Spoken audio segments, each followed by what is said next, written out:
Assalamualaikum warahmatullahi wabarakatuh. Kembali lagi Omok Cangkem Monolog. Hai. Mau bahas tentang kesurupan. Wah, ngeri juga judulnya guys. Intro dulu.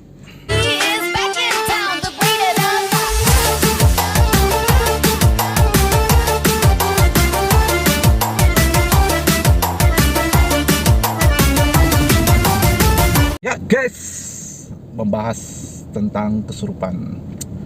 Oke, disclaimer dulu ya guys. Disclaimer dulu. Sebelumnya saya bukan maksud mendiskreditkan orang, mendikte, menggurui atau segala macam lah. Intinya bukan saya ngerasa sok-sokan. Saya sekedar beropini dan pengalaman. Nah, kebetulan semalam saya dapat penumpang. Terakhir tuh agak maleman. Saya mendapatkan penumpang yang kesurupan guys. Saya videoin nggak mungkin dong. Melanggar kode etik nggak mungkin. Nah, masa video konten di atas penderitaan orang nggak mungkin, kesurupan. Nah ini saya agak tergerak nih, bahas konten kesurupan kayaknya seru nih, karena saya punya pengalaman tentang kesurupan. Sebelum dan sesudah video ini, saya mau mereferensikan tentang kesurupan. Boleh dicek link di bawah video ini, ada dua link video YouTube. Saya membagikan info kesurupan, sudut pandang seorang pesulap, magician ya, pesulap namanya Marcel. Saya coba lihat handphone satunya mana. Oh, ketinggalan cuy, salah bawa, ntar gue bawa, ntar. Ya udah, nih handphone Marcel Radival ya, Marcel Radival tuh keren tuh. Sudut pandang seorang pesulap, dia membuka trik, pokoknya membuka semua trik lah, termasuk tentang kesurupan dia. Dan dia literasinya emang oke banget ya, dari segi psikologis, ilmu psikolog dapat. Dan sudut pandang Ustadz Faizar Muhammad, nah ini keren juga nih. Ustadz ini bukan gini, gimana ya, bukan sembarang Ustadz. Jadi Ustadz Faizar ini syar'i guys, namanya. Kan kebanyakan sekarang ada Ustadz, banyak Ustadz ya, Ustadz karbitan ya, Ustadz dadakan yang dia mentang-mentang udah hafal apa, terus dia berkonten banyak lah di YouTube tuh, banyak banget istilahnya kesurupan akhirnya jadi bahan komoditi. Nah itu dia yang saya mau bahas guys. Nah dari sudut pandang beliau, Marcel Radival dan Faizar Muhammad, ini saya rekomendasikan guys. Ini salah nalar menurut saya ya, berdasarkan fakta yang di lapangan saya alami. Itu boleh dicek sekarang sebelum nonton video ini, silahkan, atau sesudah silahkan ya. Intinya kalau dengan kata-kata kesurupan tuh banyak hal yang apa istilahnya ya, orang tuh terpedaya, orang tuh intinya apa ya, ya banyak berbagai macam hal lah ya. Bahkan di YouTube channel ini berseliweran banyak itu buat jadi bahan konten gitu guys. Ya istighfar aja lah saya lah kalau ngeliat begituan. Ya saya sendiri pengalaman itu geli melihat ya. Oke.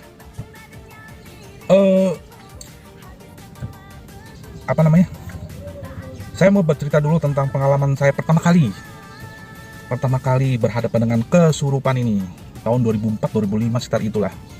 Dulu waktu saya masih bergelut di bisnis konveksi ya, saya mendapat suatu malam saya mendapatkan project itu harus lembur, otomatis saya mandor lah, mengawasi. Ya karena pesanan itu nggak salah jahit PDL, pakai dinas militer itu PDL yang loreng. Nah pokoknya ini harus lembur. Nah kebetulan saya ngawasin, ada salah satu penjahit perempuan masih muda, perawakannya kecil, tiba-tiba guys teriak, dan teriaknya tuh ngeri pokoknya ya, namanya malam-malam lagi ya. Dia perempuan tapi suaranya laki-laki. Dia anak perawakannya kecil, dia kan lose kontrol ya, tanpa kontrol. Otomatis saya pegangin ya, bersama teman-teman saya tuh, pegang, kekuatannya tuh lebih dari perempuan yang berpotos kecil itu. Saya kayak melawan badan segede, pokoknya kenceng banget, kuat banget. Dan suaranya bukan dia lah. Kesurupan ya, karena saya pertama kali mengalami kejadian seperti itu ya, saya panik dong. Tapi bermodalkan ilmu yang saya dapat ya, akhirnya saya baca ayat kursi, bet. Ayat kursi, salawat, salawat, salawat. Wah, makin teriak. Wah. Nah, teman saya sambil nyari teman yang tahu mumpuni, bukan ustadz, teman saya bukan ustadz tuh, yang istilahnya menangani kejadian seperti itu. Akhirnya datang tuh teman saya tuh, dia bawa satu butir kelapa muda, terus perempuan itu dipegang. Wah, gila kekuatannya guys. Pokoknya nggak wajar lah di luar nalar tuh, yang namanya postur kecil tapi kekuatannya tuh kayak saya memegang tuh badan gede gitu. Dipegang, terus teman saya menganjurkan, yuk kita sama-sama selawatan. Terus teman saya dia langsung memegang, istilahnya bukan memegang ya, istilahnya yang inilah lihat ya, istilahnya apa ya, bukan meraba ya, intinya ujung tangan, ujung kaki dia kayak men-screening gitu loh. Ini dia dapat nih ujung kaki jari manis, dia dapat, cuma nempel doang guys, cuma nempel aja, nggak ditarik, nggak dipuntir-puntir, nggak dicetak-cetak, enggak, dipegang aja. Wah, teriaknya makin jadi guys.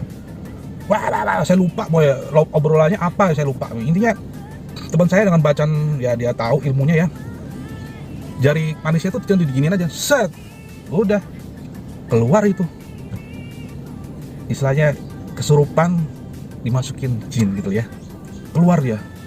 Dan orang perempuan itu, penjahit itu langsung pingsan guys, lemes. Itu kejadian pengalaman di tahun 2004-2005 tentang kesurupan. Dan 2010, nah ini lucu guys, 2010 ya, pokoknya tahun itulah saya di kala itu di dunia entertainment ya. lucu ya, kalau saya bermodalkan pengalaman tahun sebelumnya 2004-2005 ya, melihat kesurupan itu saya jadi geli. Jadi gini ceritanya, suatu saat emang saya lagi handle artis itu yang lagi ya, saya mencoba mengorbitkan, saya coba as a manager tuh mendevelopment dia gitu ya. Cuman suatu malam habis acara TV, saya ingat banget tuh, MNC TV, pulang jam agak malaman. MNC TV ke Cibubur kan Jagorawi tuh, tahu Jagorawi? Memang Jagorawi pas tahun 2010-an lumayan sepi guys, kayak seramai sekarang. Nah, saya lagi nyetir nih, beliau ada di samping saya nggak perlu sebutkan artisnya itu siapa ya guys, buka tabir. Nggak etis, lagi jalan, lagi biasa aja, saya lagi ngobrol dan saya lagi di pertengahan pembicaraan obrolan yang biasa, lagi ngobrol, tiba-tiba dia diem. Lo kenapa lo gitu, kok diem aja sih lo, temenin gua dong biar nggak ngantuk nih gitu ya. Tiba-tiba diem. Saya bertiga dalam satu mobil, bertiga. Kebetulan saya bawa resistensi ya, istilahnya saya manajer, dia road manager saya. Saya lagi nyetir, terus saya ajak ngobrol lagi, dia diem. Saya bingung dong, ngobrol loh. Tiba-tiba suaranya berubah, belaga tua, kayak suara nenek-nenek, bahasa Sunda, pakai bahasa Sunda. Wah, ngomongnya nggak jelas. Wih, saya kaget, apa lo? Saya geli guys, wah kesurupan apa ya? Karena saya punya pengalaman sebelumnya ya. Masa sih pengalaman kesurupan kok ini ya gitu. Saya bertanya-tanya gitu ya. Nah, teman saya roadman saya respon, wah mas, dia kesurupan mas, tunggu, biar aja, ajak ngobrol. Ya, teman saya begitu, roadman saya. Udah, akhirnya dia, teman saya dan artis tersebut akhirnya ngobrol. Saya nggak ngerti bahasa Sunda guys. Saya sambil jalan ya udah, roadman saya namanya Hendra, tolong terjemahin gimana bahasanya apa nih gitu. Terus yang sedang kesurupan ini bahasa Sunda, intinya pembicaraan begini, hei kamu siapa? Saya jawab, saya Moki, Mbah, Nek, bukan Mbah, Nek. Saya Moki, Nek. Kamu siapa, apanya itu gitu ya. Saya manajernya, Nek. Kenapa ya, Nek? Ada yang salah gitu ya. Nah, inti dari pembicaraan obrolan sama nenek itu, ala-ala nenek itu, tolong ya jaga ya, sebut artisnya gitu ya. Tolong jaga, jangan sakiti dia. Bikin sukses dia gitu. Dia itu ini itu gitu ya. Ya nek, saya jaga amanahnya nek, saya jawab seperti itu aja dah. Sampai menuju base camp masih aja seperti itu. Aduh, terus akhirnya saya sama teman saya, gimana nih? Dia masih begitu, masih mas. terus ambil minyak kayak udah ada minyak kayu putih ini, tolong deh nek gitu ya. Wah pokoknya dia diem atau apa, Nyo gimana, yaudah nek saya tuntun nek. Dia nggak bisa dia nggak mau turun atau gimana, akhirnya saya gendong guys. Gendong udah nih di base camp dia ya, pokoknya saya antar di base camp, saya suruh istirahat, tiba-tiba kesadarannya dia, kesurupannya dia berakhir. Dalam hati saya, anjing males amat nggak mau turun. Pengen digendong, berat coy, berat banget saya. Waduh, ya rezeki sih, cuman ya merih angkat ya, berat. Udah nih gimana? Nyebutin namanya deh. Gimana lo? Udah sadar kan? Saya tanya tuh. Terus dia bangun. Ada apa ya? Ada ininya itu ya. Oh udah sembuh. Ya udah ya, aku tinggal ya. Gitu. Keesokan harinya saya telusuri. Saya telepon teman dekatnya. Saya tanya. Saya cerita. Semalam ada kejadian begini loh. Saya habis antar begini. Kok dianya begini ya? Emang dia bla bla bla bla gitu ya. Saya tanya teman dekatnya. Dan dia jawab apa coba? Mas, udah biasa itu. Kalau di lingkungan baru, teman yang baru, pasti dia gitu. Notice kan. Akhirnya ya, saya tersenyum saja. Ya gitu guys, tentang kesurupan yang saya alami. Berkaitan dengan penumpang yang saya bawa tuh, saya antar juga, saya gak kaget, gak panik gitu ya. Karena saya bisa mendefinisikan berdasarkan pengalaman ya, ada 4 hal yang dikemukakan sama si Marcel sang sulap ini. Bisa ditonton. Saya setuju Pak pendapat beliau ini, setuju. Namanya kesurupan ada 4 hal. Kesurupan yang pertama tuh DTD, dissociative trance disorder. Artinya ada gangguan transdisosiasi, secara medis mah dianggap gangguan ya, maksudnya manipulatif intinya. DTD yang pertama. Kedua, kalau kata si Marcel apa namanya ya, pokoknya histeria, hiperaktif histeria, abilitasi atau apa. Jadi di bawah alam sadar itu ya, karena terpengaruh, pokoknya semacam terberdaya hipnotis gitu loh. Di bawah alam sadar akhirnya ya bergerak secara ya tak terkontrol, histeria. Terus yang ketiga, kesurupan karena uang. Banyak lah di YouTube, di TV. Itu yang ketiga. Yang keempat, kesurupan karena jin. Nah itu istilahnya bisa dilihat, bisa dirasakan lah. Jadi ya, kalau untuk kesurupan karena jin ini ya, saya sih melihatnya kayak gini guys. Mungkin yang saya alami dulu tahun 2004 ya, dia kecapean secara fisik, secara spiritual. Entah mungkin dia belum sholat atau gimana ya. Kita hidup di sekitar kita tuh ada makhluk lain. Nah itu yang bisik-bisikan, yang atau ketempelan bahasanya kali ya, merasuki gitu apa ya, jiwa kita dan spiritual kita lemah. Itu guys. Ya pokoknya untuk pemirsa YouTube Om Out, dari pengalaman saya ini, mudah-mudahan bisa diambil pelajaran lah info saya yang share ini. Jadi jangan sampai terperdayai, jangan panik, jangan kaget, bikin santai aja. Geli, oh iya, apalagi kalau menghadapi orang yang DTD itu, ya jiwanya tuh manipulatif, gangguan jiwa. Kalau teman-teman ada yang mengalami seperti itu ya, yang saya alami ini. Apalagi kalau situasi mungkin di sekelompok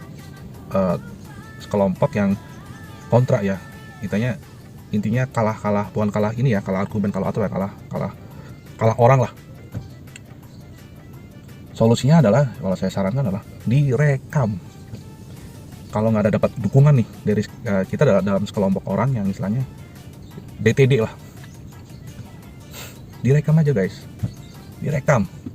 Karena kalau udah direkam, kita akan ada suatu rangkuman Ya karena kalau dalam kumpulan itu kita beranjak dialog secara logika gitu ya, itu akan semacam debat kusir guys, debat kusir.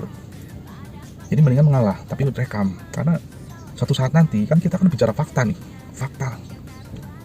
Kalau misalnya melanggar norma hukum, norma sosial dan norma agama, nah ini videonya nih, buktinya gitu guys. Pengalaman saya seperti itu. Jadi beware, hati-hati. Pokoknya kalau berhadapan dengan kejadian kesurupan, jangan terlalu kaget. Lihat video referensi saya di bawah link, di bawah video ada link. Keren, asli keren. Marcel Radival dan Muhammad Faisal. Oh, Muhammad Faisal tuh keren habis. Muhammad Faisal itu pernah di Trans 7 ya dulu ya. Tiap pagi saya nonton tuh.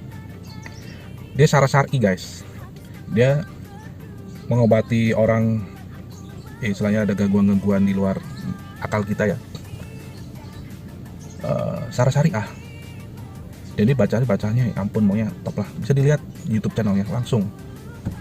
Oke, sekian kepanjangan nih, udah 20 menitan. Saya mau narik. Mudah-mudahan gak ada kejadian semalam lagi guys, kesurupan. Males kalau ngadepin begitu. Pengen sih saya kontenin, tapi nggak mungkin kan. Wah lumayan konten nih, saya video gitu. Video omok cang monolog yang lumayan lama ini. Mudah-mudahan bermanfaat. Sampai jumpa di video berikutnya. Assalamualaikum warahmatullahi wabarakatuh.